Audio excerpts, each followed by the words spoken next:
안녕하세요. 이번 시간에는 3장과 5장에서 설명하는 일반적인 형식 언어와 오토마타에 대해서 설명드리도록 하겠습니다. 3장과 5장의 내용은 오토마타를 이미 배웠다라는 가정하에서 리뷰만 하는 시간으로 쉬어보겠습니다. 그래서 3장에서는 형식 언어에 대한 설명, 두 번째로는 형식 문법에 대한 설명, 이런 문법을 표기하는 방법, 유한 오토마타에 대한 설명으로서 이 세 가지가 서로 동치관계라는 것을 기반으로 설명을 할 것입니다. 자, 이제 일반적인 오토마타라는 것을 설명을 해야 되는데, 오토마타라는 기계장치이기 때문에 여기 써져 있는 대로 기계장치로 스스로 움직이는 자동 인형들을 모두 오토마타라고 합니다. 말은 어렵지만 많은 사람들이 이미 많이 보아온 회전목마라든가 북치는 소년, 세탁기, 자동 판매기 등등이 모두 다 오토마타라고 볼 수 있겠습니다. 이런 오토마타는 어떤 문제가 주어졌을 때 그 문제를 해결하는 방법으로서 시스템을 얘기하고 있습니다. 그래서 예를 들어 어떤 사람이 지나가다가 목이 말라서 물을 파는 자동 판매기를 한번 만들고 싶다면 어떻게 할 것인지, 일단 자동 판매기 자체가 만들어지면 그것을 오토마타라고 얘기를 하겠습니다. 그래서 이런 것을 만들고 싶다라고 하면 하드웨어적으로 혹은 물리적으로 직접 자동 판매기를 먼저 만드는 것이 아니라 일반적으로 우리는 자동 판매기에 대한 그림을 그리겠죠. 이러한 그림을 우리는 오토마타라고 부를 수 있겠습니다. 이런 그림들이 잘 완성이 되면 그것을 실제적인 구조로서 물리적인 구조로 만들면 될 것입니다. 또한 이런 오토마타 생각을 했다라고 하면, 그러면 자동 판매기가 있다라고 하면 자동 판매기에서 물을 어떻게 살 수 있도록 할 것인지에 대한 것이 두 번째 얘기가 되겠습니다. 그 얘기는 결국은 오토마타와 어떻게 의사소통을 할 것인지 방법을 찾는 것이 되겠죠. 여러 가지 방법으로 의사소통을 할 수 있습니다. 터치 스캔을 한다든가 푸시를 한다든가 등등. 그렇지만 일반적으로 우리가 의사소통을 한다고 하면 언어를 생각할 것입니다. 언어라는 것은 의사소통의 수단이기 때문입니다. 그 언어가 대상이 누구냐에 따라서 자연 언어와 형식 언어로 분류할 수 있습니다. 우리는 컴퓨터하고 의사소통을 하기 위한 것에 목적을 두고 있기 때문에 형식 언어에 일반적으로 포커스를 맞춰야 됩니다. 자, 이런 형식 언어라는 것은 문자열에 관한 언어입니다. 그래서 문자열에 대한 속성이라든가 이런 것들을 다 설명해야 되지만 오늘은 리뷰를 하는 시간이기 때문에 문자열에 관한 속성이 언어라는 것 정도만 설명하도록 하겠습니다. 또한 이런 언어가 만들어진다라고 하면 이번에는 그런 언어를 생성하기 위해서는 뭐가 필요하느냐, 그것이 바로 문법이 되겠습니다. 예를 들어 우리가 한글이라는 언어를 생각해 보면 한글 언어를 말하기 위해서는 만들어 사용하기 위해서는 한글 문법이 필요하다는 뜻이 되겠습니다. 여러분들이 컴퓨터에서 의사소통을 하기 위해 사용하는 C 언어를 생각해 보면 C 언어를 사용하기 위해서는 C 문법이 필요하다는 뜻이 되겠습니다. 그래서 언어를 생성하는 문법에 대해서 설명하도록 하겠습니다. 그래서 우리는 언어 가지고 오토마타와 의사소통을 해야 되는데 이 언어를 만들어내기 위해서는 문법이 필요하다는 뜻이 되겠습니다. 그래서 결국 문법이 주어지면 그것으로부터 언어가 생성이 되고 이 언어를 통해서 오토마타와 의사소통을 한다는 뜻은 이 세 가지가 서로 동치관계를 갖고 있다는 뜻이 되겠습니다. 그래서 언어라는 말, 문법이라는 말, 오토마타라는 말은 서로 동치관계라고 설명할 수 있겠습니다. 자, 그래서 첫 번째로 우리가 컴퓨터가 대하고 싶은데 사람들이 언어를 사용해서 표시했을 때 그 내용이 어떤 단어들로 구성되어 있는지를 알기 위한 시스템을 만들고 싶다면 그것이 바로 어휘 분석기가 되겠고, 일반적으로 어휘 분석기를 그래프로 표현할 수 있고, 그런 그래프는 오토마타 중에 파이나이트 오토마타에 해당이 되겠습니다. 자, 형식 언어를 이제 정리하라고 하면 아까 얘기했던 대로 알파벳으로부터 생성되는 모든 문자일들의 부분 집합을 형식 언어라고 얘기를 합니다. 결국은 문자일에 관한 속성을 가진 것이 형식 언어라고 볼 수 있겠습니다. 문자일에 대한 속성들은 아까처럼 현재 시간에서는 우리가 설명을 약하도록 하겠습니다. 두 번째로 언어를 생성하기 위한 문법에 대한 설명을 드리도록 하겠습니다. 이게 문법과 언어가 있는데 문법이 주어지면 그 문법으로부터 언어가 생성이 되고요. 거꾸로도 언어가 주어지면 그 언어로부터 그 문법을 디자인해낼 수가 있겠습니다. 그래서 문법과 언어는 동치관계라고 얘기를 하는 것이고 아까 얘기했던 이 언어를 받아들이는 오토마타는 우리가 보통 인식기라고 얘기를 할 수 있는데 실제 오토마타는 이제 인식기도 있고 우리가 다른 인식기가 아닌 시스템을 또 설명할 수도 있는데 그것을 일반적으로 변환기라고도 설명을 합니다. 그렇지만 여기서는 주로 인식기에 해당되는 얘기들로 포커스를 줄이도록 하겠습니다. 어쨌든 언어를 받아들이는 인식기를 만들어낼 수 있고 또한 인식기가 있으면 그것으로부터 언어가 생성될 수 있겠습니다. 그래서 언어하고 인식기도 서로 동치관계이기 때문에 이 세 가지 관계는 서로의 동치관계를 이룬다라고 얘기를 할 수 있겠습니다. 그러면 오토마타는 모든 언어를 받아들이는 것은 아닐 테고 그 언어를 받아들이는 오토마타가 따로 있을 수 있겠습니다. 결국은 우리가 예를 들어 어떤 인식계를 만든다라고 했을 때 한글에서 가, 나를 받아들일 수 있는 인식기 혹은 가, 나, 다, 라를 받아들일 수 있는 인식기를 얘기를 하면 가, 나를 받아들일 수 있는 인식기가 만들기도 쉽고 만들기가 쉽다는 뜻이 되겠고요. 반면에 가나다를 만드는 인식기를 만들려고는 가나를 받아들이는 인식기보다 조금 더 복잡한 것이 되겠습니다. 결국은 언어의 범위에 따라서 그것을 만드는 인식기의 범위도 서로 달라지는 것이고 어떤 인식기가 모든 언어를 받아들일 수 있는 것은 아닙니다. 마침 우리가 촘스키라는 사람이 언어를 네 가지로 분류를 했고 그 네 가지에 따라서 우리는 네 가지를 받아들이는 인식기도 얘기할 수 있고 네 가지를 생성할 수 있는 문법을 얘기해 볼 수 있겠습니다. 그래서 가장 넓은 범위의 언어를 우리는 제기열거 언어라고 얘기를 하고 그것은 문법으로 얘기하면 무제약 문법입니다. 제약을 갖지 않는 문법이라고 얘기할 수 있고 이런 언어를 받아들일 수 있는 인식기를 우리는 튜링 머신이라고 얘기를 합니다. 튜링이라는 분의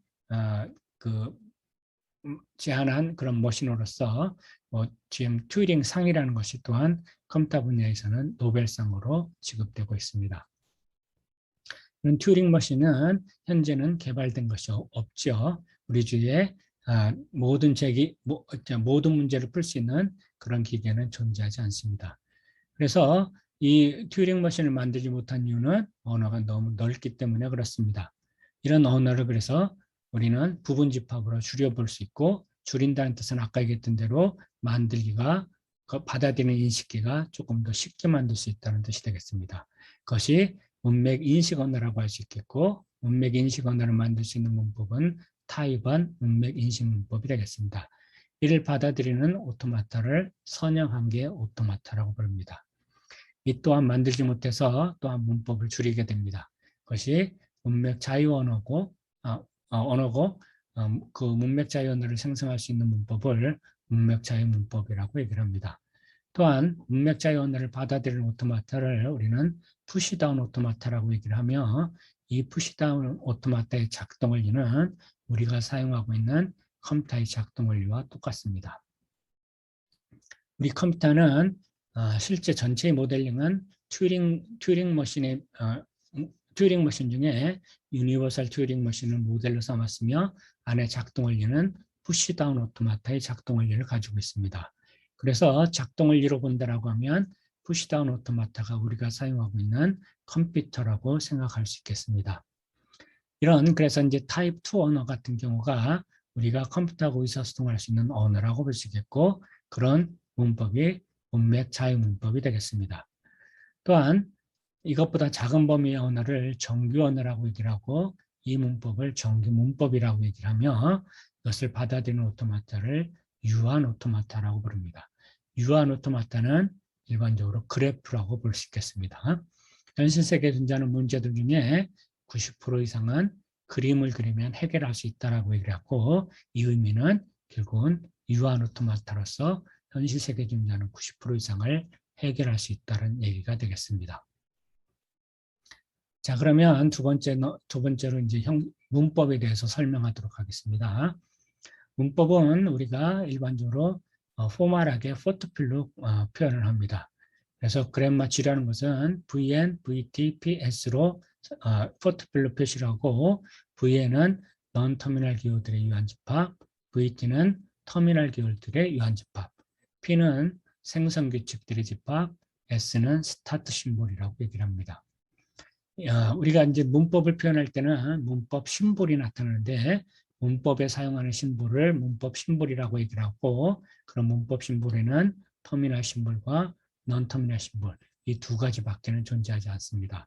그래서 문법 기호에는 문법 기호를 우리는 보캐블러리 V로 표시하고 V는 터미널 기호, non 터미널 기호로 되어 있습니다. 그것을 우리가 기호로 표시한다라고 하면 이렇게 표시할 수 있겠죠. VN하고 VT에 non-터미널 심볼하고 터미널 심볼의 인터섹션을 취하면 공집합이 되고요. 유니온을 취하면 합집합을 취하면 전체 우리가 사용할 수 있는 문법 기호가 되겠습니다. 또한 non-터미널 심볼과 터미널 심볼을 구별한다고 하면 non-터미널 심볼이라는 것은 다른 심볼로 대체되는 심볼이라고 설명을 하고 터미널 심볼은 다른 심볼로 대체되지 않는 심볼입니다. 우리가 프로그램에 작성하는 심볼들은 다 터미널 심볼들로 작성을 하고 있고요.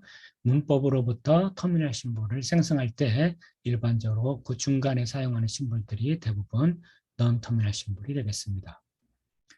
세 번째 생성 규칙은 일반적으로 알파가 베타로 치환하는 이런 형태를 가지고 있습니다. 알파가 베타로 치환된다고 하는데 이때 일반적인 알파는 V의 포지티브 크로저입니다. V는 아까처럼 문법 기호로서 문법 기호를 한 번 이상 유도를 하면 알파가 생성될 수 있는 것이니까 결국은 알파에는 일반적인 보캐블러에 사용하는 모든 심볼들을 다 사용할 수 있지만 empty string은 안 된다는 뜻입니다. 반면에 베타는 V의 스타 크로저입니다. 그 얘기는 모든 심볼들을 다 사용하는데 empty string을 포함한다는 뜻이니까 결국은 일반적인 모든 심볼이 알파, 베타에 다 쓰일 수 있지만 왼쪽에는 empty string이 사용될 수 없고 오른쪽에는 empty string을 사용할 수 있다는 뜻이 되겠습니다. 또한 그램마에서 S라는 것은 시작 기호라고 얘기를 했고 non-터미널 심볼에 속하는 기호로서 다른 non-터미널 심볼들과 구별하여 우리는 스타트 심볼이라고 얘기합니다. 문법은 스타트 심볼로부터 시작을 하여 터미널 심볼들로 구성되어 있는 언어를 생성한다는 뜻이 되겠습니다. 이런 생성 과정을 우리는 유도라고 얘기를 합니다. 유도는 이와 같이 표시를 하고 있고 일반적으로 생성 규칙에 나타나는 생성 규칙은 이와 같은 표시를 나타납니다. 이때 감마 델타가 만약에 V의 스타 크로저라고 하면 감마 알파 델타는 유도한다 감마 베타 델타로 된다는 뜻입니다. 그 얘기는 여기는 알파가 베타로 치환됐다는 뜻이니까 결국은 알파가 베타로 유도되었다라고 설명할 수 있는 것이 되겠습니다. 즉, 한 문자열에서 생성 규칙을 한 번 적용하여 다른 문자열로 바꾸는 것이 일반적인 유도라고 얘기를 합니다. 그래서 이제 여러 번의 유도를 해볼 수 있기 때문에 우리는 유도 표시에 바로 이와 같은 표시를 해볼 수가 있고 그래서 유도에 우리가 스타크로저라는 표시를 붙이게 되면 유도를 하는데 0번 이상의 유도를 나타냅니다. 그래서 제로 모 데리베이션이라고 해서 0번 이상 유도를 했을 때 왼쪽이 오른쪽으로 된다는 뜻이고요. 이렇게 포지티브 크로저를 붙이게 되면 한 번 이상의 유도가 되겠습니다. 그래서 one or more derivation으로서 한 번 이상의 유도에 의해서 오른쪽이 된다는 뜻이 되겠습니다. 만약에 알파 1이 유도 n번 알파 n이라는 뜻은 n번을 유도한다는 뜻입니다. 그래서 알파 1으로부터 n번 유도를 하면 알파 n이 생성된다는 뜻이니까 일반적으로 우리가 알파1, 알파2, 알파3에서 알파 n이 V 스타크로즈에 속하고 알파1은 알파2로 유도되고 알파2는 알파3로 유도되고 알파3는 알파4로 유도돼서 알파 n-1이 알파 n으로 유도된다라고 하면 우리는 그 표시를 알파 n n번 유도 알파 n이라고 표시할 수 있겠다는 뜻이겠습니다. 이렇게 표시됐을 때는 또한 알파한 제로모 데리베이션 알파 n이라고도 표현 가능합니다. 왜냐하면 제로모어 데리베이션 안에 n분이 포함되어 있기 때문에 그렇습니다. 알파1은 알파 n을 생성한다, 유도한다라고 얘기를 할 수 있고 우리는 이 과정에서 알파 n을 알파1으로도 이렇게 거꾸로 치환해 볼 수도 있는데 오른쪽에 있는 심볼을 왼쪽에 있는 심볼로 치환할 때는 우리는 리듀스 한다라고 설명을 합니다. 일반적으로 유도한다는 뜻은 왼쪽에 있는 심볼을 오른쪽에 있는 심볼로 바꾸는 것을 얘기하고요. 유도라는 것은 우리가 이제 나중에 구문 분석을 할 때 사용할 수 있는 방법으로서 오른쪽에 있는 심볼이 왼쪽에 있는 심볼로 바뀔 때 리듀스 된다라고 설명할 수 있겠습니다. 자, 만약에 S가 제로모 데리베이션에서 W라는 문장이 생성되었다라고 하면 이때 W가 V 스타 크로즈에 속하면 W는 문장 형태, 센텐셜 폼이라고 얘기를 하고 W가 VT의 스타 크로즈에 속하면 W를 문장이라고 얘기를 합니다.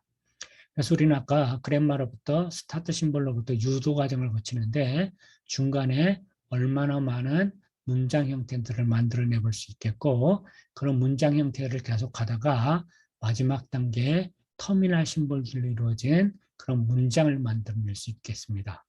그래서 다음 예제를 통해서 스타트 심볼로부터 문장까지 만들어내는 과정을 한번 설명해 보도록 하겠습니다. 75페이지에 나와 있는 예제 3.42 문법에서 우리는 스타트 심볼 S로부터 제일 첫 번째 생성규칙 S는 0AS를 적용해서 0AS로 유도할 수 있겠고요. 자, 이때 우리는 좌단 유도, 우단 유도를 할 수 있는데 좌단 유도라는 것을 적용하면 유도될 수 있는 심볼들 중에 가장 왼쪽 거부터 한다는 뜻이니까 라지 A를 유도할 수 있다는 뜻이 되겠습니다. 자, 라지 A를 우리는 두 번째 생성규칙 중에 A가 10으로 가는 생성규칙을 적용하면 유도는 0, 1, 0, 0S로 바뀌게 되겠습니다. 또한 여기에 있는 non-terminal S를 다시 유도로 한다고 하면 S를 제로로 생성규칙을 적용하면 바로 0, 1, 0, 0로 유도할 수 있겠습니다. 자, 스타트 심볼로 출발해서 0, 1, 0, 0까지 만들어냈는데 자, 스타트 심볼도 non-terminal 심볼이었고요. 0AS도 갔더니 0는 터미널 심볼, A나 S는 non-terminal 심볼로서 터미널과 non-terminal 심볼이 합해져 있습니다. 그 다음 단계도 터미널은 0, 1, 0이 되고 S는 non-terminal이 되니까 그것도 터미널과 non-terminal이 합해져 있고요. 마지막 단계에 가보면 0100으로서 모든 심볼은 터미널 심볼들로만 구성되어 있습니다. 자, 우리는 이렇게 터미널 심볼들로만 구성되어 있는 것을 우리는 문장이라고 얘기를 한다는 뜻이 되겠고요. 또 스타트 심볼로부터 문장까지 만들어가는 과정에 만들어진 모든 문자열들은 다 문장 형태가 되겠다는 뜻이 되겠습니다. 그래서 우리는 이 유도 과정을 S는 제로 오머 데리베이션에서 0100을 만들어낼 수 있다고 할 수 있겠고요. 또한 S라든가 0AS, 01, 0S, 01, 00 등 모두 문장 형태라고 얘기를 하고 그 중에 01, 000을 문장이라고 우리는 설명할 수 있겠습니다. 자, 우리가 하나의 문법이 주어지면 이 앞에는 아까 설명했던 그 형식 언어를 정리한 것입니다. 하나의 문법이 주어지면 그 문법을 가지고 여러 가지를 해볼 수 있는데 첫 번째는 문법에 관한 일반적인 것을 아는 것입니다. 그래서 non-terminal 심볼은 어떤 것들이고 터미널 심볼은 어떤 것이며 그 다음에 생성규칙은 몇 개로 구성되어 있고 돼 있는지 뭐 이런 것들을 알아내는 것이 문법에 관한 일반적인 것 알기입니다. 두 번째로는 문법이 주어지면 어떤 언어가 주어져 있을 때 그 문법으로부터 이 언어가 생성될 수 있는지 혹은 맞는 언어인지를 체크하라고 하면 우리는 앞에서 설명한 유도를 과정을 통해서 그 문법을 생성해 볼 수 있겠습니다.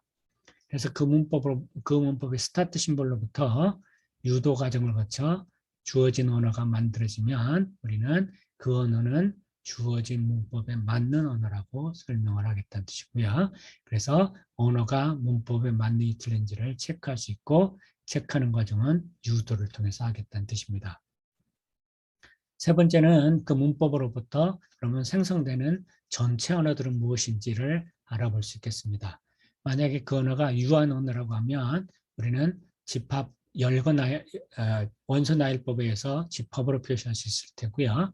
만약에 그 언어가 무한 언어라고 하면 원소 나열법으로 표시하기 어려우니 조건 제시법으로 표시해야지 되겠습니다. 그래서 문법으로부터 생성되는 언어를 또한 찾아볼 수 있겠고요. 이 찾는 방법은 모든 경우수를 다 해볼 수는 없고 일반적으로 앞에 몇 개의 과정을 통해서 언어를 생성해보고 그 생성된 언어들로부터 패턴을 찾아서 전체에 생성되는 언어가 어떤 언어라는 것을 유추해낼 수 있겠습니다. 네 번째로는 그 문법은 또한 아까 얘기한 네 가지 타입 중에 어디에 속하는지, 타입 제로 문법인지, 타입 1 문법인지, 타입 2 문법인지, 타입 3 문법인지를 체크할 방법을 찾아내야 됩니다.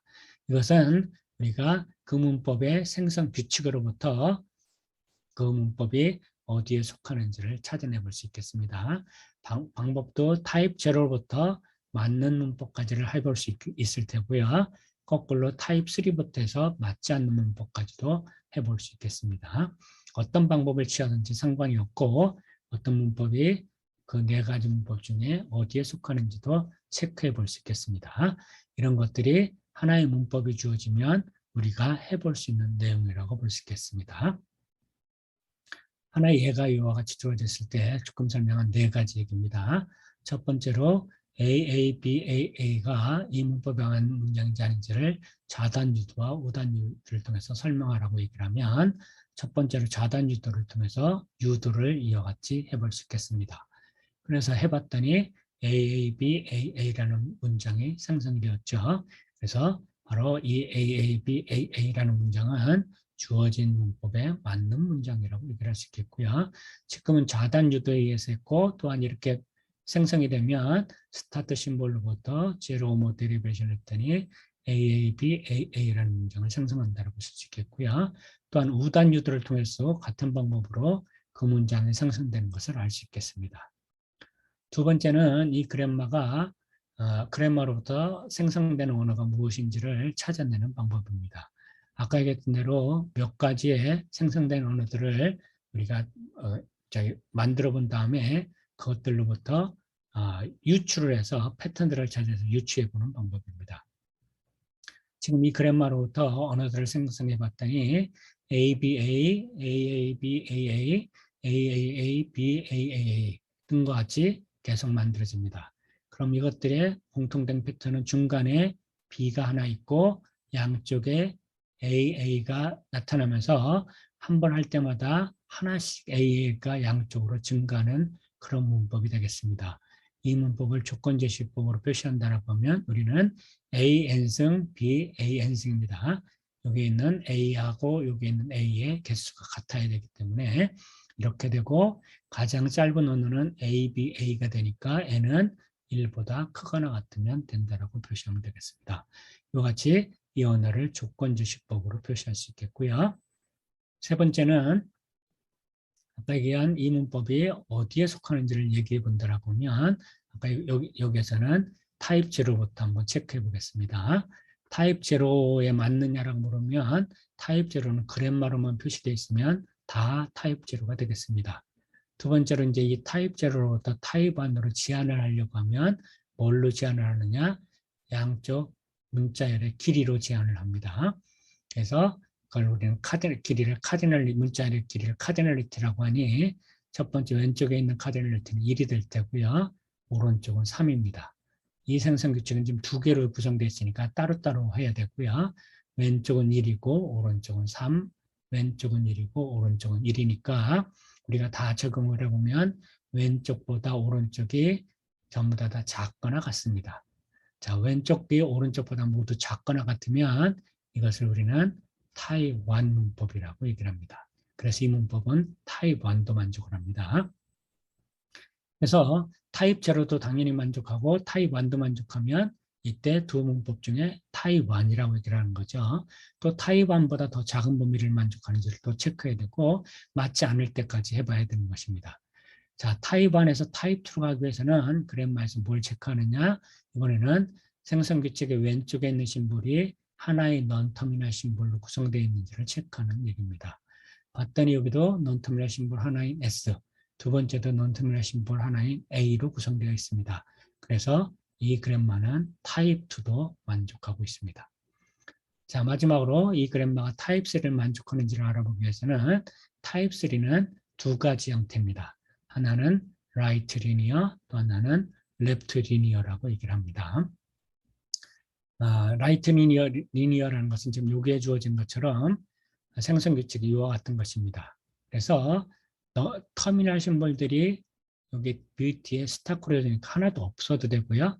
그래서 non 터미널 심볼 하나만 있거나 터미널 심볼들이 쭉 여러 개 오다가 non 터미널 심볼로 끝나는 그런 생성규칙들로만 돼 있고, 또 하나는 터미널 심볼로만 돼 있다라고 하면 이런 것을 우리는 타입 3 그램마 중에 right linear라고 얘기를 하겠습니다. 자, 또 하나는 랩트 리니어로서 non 터미널로 시작하고 그 다음에 터미널 심볼들이 오는 BT 형태를 취하는 것입니다. 그럼 앞에 주어져 있는 그램마가 이런 형태를 취하는지를 보기 위해서 생성규칙 첫 번째 걸 봤더니 터미널 심볼이 오고 non 터미널 심볼이 왔는데 여기서 끝나야 되는데 다시 터미널 심볼이 왔죠. 그런 것은 바로 여기에 있는 이 규칙을 만족하지 않습니다. non 터미널로 끝나야 되기 때문에 바로 이 그램마는 타입 3를 만족하지 않습니다. 그럼 아까 타입 0, 타입 1, 타입 2를 만족했기 때문에 이 그램마는 타입 2 그램마로 설명할 수 있겠습니다. 지금 이 그램마를 표현하는 방법이 이제 그 다음에 설명을 해야 되는데, 지금 이 그램마를 만약에 BNF 형태로 표현하라고 하면 다음과 같이 표현할 수 있겠습니다. 그것은 다시 뒤에 설명을 합니다. 자, 이런 문법을 이제 표현하는 방법은 뭐가 있을까? 가장 많이 사용하는 방법이 여기 적혀져 있는 네 가지 방법이고요. 우리는 정규 표현, 구문도표, BNF, 익스텐디드 BNF를 사용합니다. 정규 표현은 타입 3를 가장 잘 표현할 수 있는 방법이라고 얘기를 하고요. 구문도표는 초보 구문을 모르는 초보자를 위한 방법이고, BNF는 타입 2를 가장 잘 표현하는 방법으로서 현재 가장 많이 사용하는 방법입니다.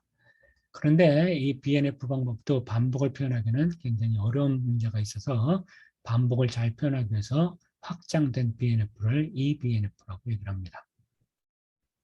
자, 그래서 우리는 여기서는 BNF를 잠깐 설명해 보면 BNF란 것은 우리가 메타 심볼로서, 그러니까 메타 심볼이라는 것은 다른 심볼을 표현하기 위한 심볼입니다. 아까 문법을 표현할 때 문법 심볼에는 non-터미널, 터미널만 있다고 얘기를 했고, 그런 non-터미널, 터미널 이외에 다른 심볼이 뭐가 있는지를 봐야 되는데, 그 심볼 중에 그럼 여기를 보면 왼쪽에 그 앵글 브라켓 열고 앵글 브라켓 닫았습니다. 이 기호는 아까 없었기 때문에 이런 기호를 우리는 메타 심볼이라고 부릅니다. 또한 아까 치환을 나타내기 위해서 이렇게 화살표 표시를 했는데 점 4개 그걸 사용하였습니다. 그 다음에 5월을 표시하기 위해서 이렇게 발을 표시를 했고, 이런 기호들을 우리는 메타 심볼이라고 얘기를 하고, 그램마에서 메타 심볼로서 지금처럼 앵글 브라켓 열고 닫고 치환을 non-터미널 심볼을 나타내기 위해서 앵글 브라켓 열고 닫고, 그 다음에 치환을 나타내기 위해서 점 4개 이퀄 5월을 나타내기 위해서 발을 쓴다라고 하면 이것만을 메타 심볼로 사용해서 그램마를 표현한다라고 하면 그런 방법을 우리는 BNF라고 이릅니다. 지금 이 문법을 보면 이 문법에서는 non-터미널 심볼에는 전부 다 앵글 브라켓을 다 씌웠고요. 치환을 나타내는 점 4개 이퀄을 씌웠고 5월을 나타내기 위해서 바로 다 셀렉터를 사용을 하였습니다. 그러고 나머지 심볼들은 터미널 아니면 non 터미널 심볼입니다. 바로 이 방법이 BNF 표기 방법이라고 설명할 수 있겠습니다. 자, 그런데 앞에서 확장된 BNF는 반복을 하는데 설명이 어렵다라고 그랬습니다. 앞에 있는 이 식별자를 나타내는 것은 식별자의 길이는 무제한입니다. 반면에 이런 식별자의 길이를 8자로 한정해서 그래머를 표현해 달라고 하면 표현하는 방법이 어렵습니다. 그래서 모든 길이의 식별자를 다 표현해야 되는데 길이가 1자짜리, 2자짜리, 3자짜리에서 8자짜리까지를 모두 표현해야 되는데 굉장히 많은 생성 규칙이 필요합니다. 그래서 BNF로 바로 반복을 나타냈을 때 표현하기가 매우 어렵다는 뜻이고 이런 것들을 간단하게 표현하는 방법이 바로 Extended BNF가 되겠습니다. 그래서 BNF를 확장시키기 위해서 반복을 표현하는 중괄호 열고 닫고 대괄호 열고 닫고 2개를 추가해서 5개의 메타 심볼을 가지고 그래머를 표현하는 방법이 Extended BNF가 되겠습니다. 앞에 주어져 있는 이 문법을 Extended BNF를 사용해서 나타나면 이와 같이 간단하게 표현할 수 있게 되겠습니다. 그래서 이런 것이 일반적인 우리가 BNF, Extended BNF라고 얘기를 할 수 있겠고요. 우리가 대괄호를 표시했을 때 그래머를 이렇게 표시한다고 하면 바로 이것은 옵셔널이 되겠습니다. 그래서 우리가 보통 if 스테이트먼트를 설명하는데 if 스테이트먼트는 if condition then 스테이트먼트로 끝나거나 이 문장이 옵셔널이기 때문에요. 있으면 한 번 나타난다는 뜻이니까 if condition then statement else statement로 된다는 그런 문장을 표시하고 싶으면 바로 대괄호 열고 닫고로 표시할 수 있겠습니다.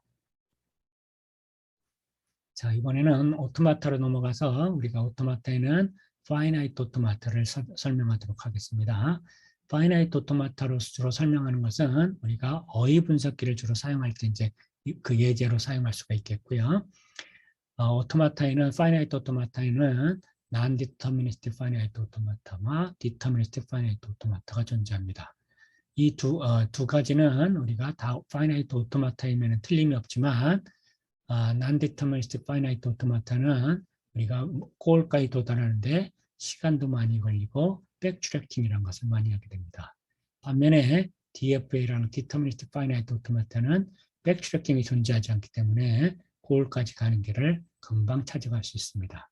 그래서 우리가 오토마타를 만든다라고 하면 둘 중에 아무거나 만들어도 되지만 NFA로 만들었을 때는 DFA로 만들었을 때보다 훨씬 더 복잡하다는 뜻이고요.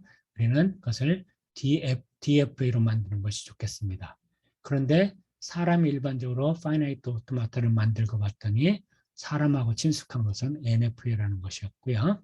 그래서 우리는 일반적으로 사람이 NFA를 만들면 그것을 효율이 좋은 DFA로 변환하는 방법을 찾아냈고 변환을 해서 DFA를 만들고 DFA보다 더 훨씬 더 효율이 좋은 DFA의 상태 수치에서된 방법도 변환해 볼 수 있겠고요. 그래서 이 세 가지는 전부 다 파이나이트 오토마타이면 틀림이 없고 그런데 효율에 따라서 우리는 이 세 가지를 얼마든지 변환으로 만들 수 있다는 뜻이고요. 어휘 분석기를 들면 문법이 주어지면 결국은 거기에서 문법이 사용하는 토큰들을 분석해내고 그 토큰들을 가지고 정규 문법으로 표현한 다음에 정규 문법을 받아들이는 정규 표현으로 만들고요.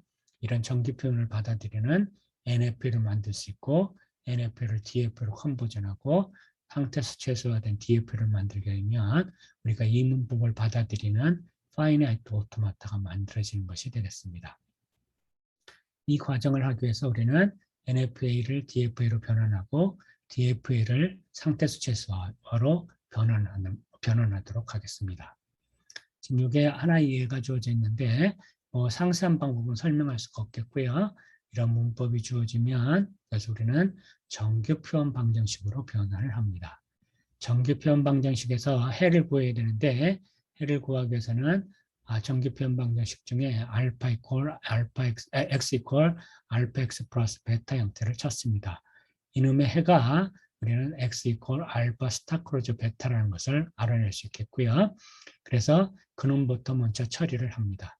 그런 다음에 다 처리를 한 다음에 우리는 스타트 심볼에 대해서 계산을 하면 그 결과가 결국은 정규 표현이 되겠습니다. 그것이 바로 그 정규 문법을 정규 표현으로 바꾸는 방법이 되겠고, 여기 풀이해 보시면 그런 과정을 거쳐서 이와 같이 정규 표현이 만들어집니다. 이런 정규 표현을 받아들이는 NFL을 만들라고 하면 우리는 각각의 정규 표현을 받아들이는 NFL을 만드는 방법을 확장하는 방법에 의해서 다음과 같이 만들어 볼 수 있겠습니다. 이런 NFL을 우리는 DFA로 변환하라고 하면 empty close라는 것을 이용해서 우리는 DFA로 변환해 볼 수 있겠습니다. 그래서 이와 같이 DFA로 변환해 볼 수 있겠고요. 이것으로부터 우리는 상태수가 최소화된 DFA를 만들어 볼 수 있고, 그 방법은 우리가 동치류를 이용하는 방법입니다.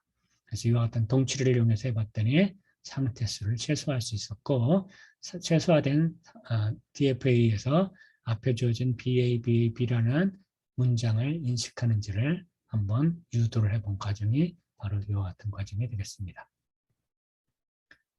자, 그래서 3장에서 설명하고자 하는 것은 바로 정규 표현, 정규 문법, 정규 언어, 정규 문법, 유한 오토마타가 서로 동치 관계라는 것을 설명하고 있고요. 그 다음에 문법이라는 것, 그 다음에 문법을 가지면 언어가 생성됐다는 것, 언어를 받아들이는 유한 오토마타가 있다는 것들을 설명드렸습니다. 자, 이제 5장으로 가면 이번에는 문맥적인 문법과 푸시다운 오토마타가 되겠습니다. 이 푸시다운 오토마타의 대표적인 예가 우리가 사용하는 파서가 되겠습니다. 그래서 6장에서 푸시다운 오토마타를 설명할 테고 5장에서는 문맥자의 문법을 주로 설명할 수 있겠습니다. 그래서 문맥자의 문법, 그다음에 파스츄리, 그다음에 앰비규어스한 문법을 언앰비규어스한 문법으로 변환하는 얘기, 그다음에 일반적인 문법 변환, 그다음에 푸시다운 오토마타를 설명하는 것이 5장의 내용입니다. 자, 여기서는 간단하게 파스츄리에 대한 설명을 할 거고, 앞에서 설명했던 좌단 유도, 우단 유도를 하면서 우리는 파스츄리를 만들어 가볼 수 있겠습니다. 그래서 이 파스츄리는 앞에서 얘기했던 대로 구문 분석하고 관계가 있고요. 우리가 좌파스를 생성하면 탑다운 구문 분석이라고 얘기를 하고, 우파스를 생성하면 바텀업 구문 분석이라고 설명을 합니다. 이것들은 우리가 6장에서 다시 설명을 드릴 거고요. 이 좌파스, 우파스에 관련되어 있는 파스츄리를 설명하라고 하면 문법으로부터 유도를 할 때마다 파스츄리를 계속 생성해 갑니다. 이런 파스츄리는 일반적으로 모든 노드의 이름이 문법기호여야 되고요. 노드의 이름은 문법기호입니다. 루트 노드는 스타트 심볼이어야 되고, 만약 어떤 노드가 하나 이상의 차일드 노드를 갖는다면 이 노드 이름은 non-terminal 기호고요.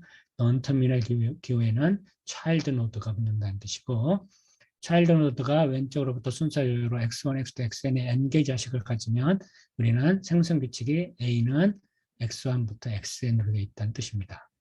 또한 만약 자식이 하나도 갖고 있지 않는 노드를 우리는 터미널 노드 혹은 립이라고 얘기를 하고, 이 터미널 노드에는 터미널 기호들이 들어갈 수 있겠습니다. 그래서 우리가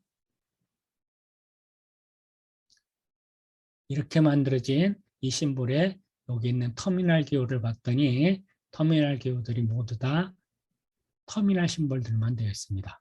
그래서 이놈을 우리는 파스츄리라고 설명한다는 뜻이고요. 앞에 설명했던 대로 유도를 하면서 첫 번째 단계 이런 유도를 하게 되면 우리는 파스츄리를 이는 E 플러스 G로 가는 파스츄리를 생성해야 되고, 바로 여기 그려져 있군요. 이와 같이 파스츄리를 생성을 합니다. 같은 방법으로 이번에는 여기 있는 E를 T로 유도를 하면 유도 단계는 T 플러스 T로 되고 파스츄리는 이렇게 바뀌게 되겠습니다. 이런 과정을 유도 과정을 다 거치면 마지막 단계에서 이런 파스츄리가 생성이 되는 것이고요. 5.3에서 얘기하는 앰비규어스한 문법을 언앰비규어스한 문법으로 바꾸라는 뜻은, 앰비규어스하다는 뜻은 하나의 식을 줬는데 그 결과가 여러 개가 나온다는 뜻이 되겠습니다. 우리가 하나의 식을 줬는데 결과가 여러 개가 나온다고 하면 실제적으로 사용할 수 없는 식이 되겠죠. 그래서 하나의 식이 주어졌을 때 하나의 결과만 나와야 되는데 여러 개의 결과가 나오는 것은 바로 이런 식을 만들 수 있는 그램마 자체가 앰비규어스하기 때문에 그렇다고 설명을 합니다. 그래서 그런 앰비규어스한 식을 만들어내는 것을 우리는 앰비규어스한 문법이라고 설명을 하고요. 지금 여기에는 그램마 G가 설명되어 있고 이런 그램마를 봤더니 이 그램마로부터 다음 3 더하기 4 곱하기 5라는 문장을 만들어내라고 해봤더니 이걸 자단 유도로 했는데 만들어지는 파스츄리가 서로 다른 파스츄리가 2개 이상 만들어지더라고요. 이러면 바로 이것을 우리는 결과값이 서로 다른 결과값이 생성이 되는 것이고 이 문법을 만든 이 그램마는 앰비규어스하다라고 설명을 합니다. 이 2개의 문장은 결국은 어떤 뜻이냐? 바로 이렇게 파스츄리를 만들 수 있고 이 파스츄리를 보면 이 파스츄리에서는 곱하기가 더하기보다 먼저 돼야 된다는 뜻이니까 연산자 우선순위에서 곱하기가 더하기보다 높다라는 뜻이 되겠습니다. 그래서 이와 같은 식에서 3 더하기 4 곱하기 5가 주어지면 4 곱하기 5를 먼저 하고 더하기 3을 하니까 결과는 23이 되도록 하겠습니다. 반면에 이와 같은 파스츄리를 만들면 이때는 더하기가 곱하기보다 우선순위가 높아지는 파스츄리입니다. 그래서 3 더하기 4가 먼저 연산이 돼서 여기 결과가 7이 되고요. 7 곱하기 5를 하니까 결과는 35가 바뀌게 됩니다. 하나씩 겉으로 보기엔 3 더하기 4 곱하기 5를 줬는데 왼쪽은 23, 오른쪽은 35가 됩니다. 이와 같이 서로 다른 결과값을 같으면 우리는 연산을 할 수 없고 연산을 할 수 없는데 그 이유에는 이것을 이런 식을 만들어내게 되는 문법이 앰비규어스하다라고 설명을 했으니까 앰비규어스한 문법을 사용하면 우리는 어떤 식을 연산을 하지 못한다는 뜻이 되겠습니다. 그래서 어떤 문법이 앰비규어스한지 아닌지를 체크할 수 있어야 되고요. 그 체크하는 방법은 하나의 식에 대해서 서로 다른 파스츄리가 2개 이상 생성되는지를 체크해야 되는 것이고 그렇게 2개 이상의 파스츄리가 생성된다고 하면 그것을 우리는 unambiguous한 그램마로 변환시켜야 되는 것이 5.3에서 설명하고자 하는 내용입니다. 그래서 ambiguous한 그램마를 unambiguous한 그램마로 변환하는 얘기는 여기 있는 설명이 되어 있는데 짧은 시간에 설명할 수 있는 얘기는 아니어서 제가 결과만을 여기다 써놨습니다. 자, 그래서 지금처럼 ambiguous한 그램마가 무엇인지, 그 다음에 ambiguous한 그램마라고 하면 그것을 unambiguous한 그램마로 변환해야 된다는 것이 5.3의 얘기였고요. 5.4에 있어서는 여러 가지 문법들을 변환하는 방법입니다. 자, 이런 변환하는 이유는 우리가 구분분석기를 만들었을 때 변환하지 않았을 때보다 훨씬 더 효율이 좋아진다는 뜻이고 또한 특히 여기 있는 대로 네 번째, 5번째 있는 얘기는 탑다운 구분분석에서 발생하는 얘기로서 이것들을 하지 않으면 일반적으로 무한 루프에 빠질 가능성이 높기 때문에 반드시 해야지만이 되겠습니다. 이런 5가지 방법에 변환하는 것을 우리는 문법 변환이라고 설명을 드리겠습니다. 자, 여기까지해서 우리는 3장과 5장에 대한 오토마타에 대한 설명을 리뷰해 봤습니다. 빠른 시간들에 리뷰를 해봤고 제가 설명한 것을 잘 이해하지 못했다고 하면 일단은 오토마타의 강의 노트를 참조하시던 아니면 오토마타의 책을 참조하시면 여러분들이 그것들을 이해할 수 있겠습니다. 다음 시간에는 어휘 분석에 대해서 설명하도록 하겠습니다. 감사합니다.